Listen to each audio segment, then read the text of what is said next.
আজ তোমাদের জন্য একটা নতুন ভিডিও নিয়ে চলে এসেছি। তো আজকে তোমাদেরকে বলবো কিভাবে মোবাইল ফোন দিয়ে ছবি তুলে ডিএসএলআর মতন এডিটিং করবে। যেমন এখানে দেখতে পাচ্ছ যে ছবিটা, তো তো এরকম এডিটিং কিভাবে করবে। তো চলো ভিডিওটি লাস্ট অব্দি দেখতে থাকো, আর ভালো লাগলে লাইক কমেন্ট শেয়ার করে দিও।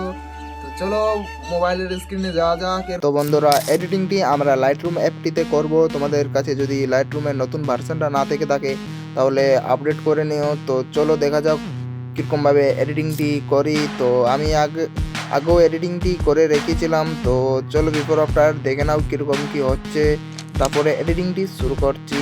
তো দেখতে পাচ্ছ ছবিটা আগে এরকম ছিল আর এডিটিং করে এরকম হয়েছিল।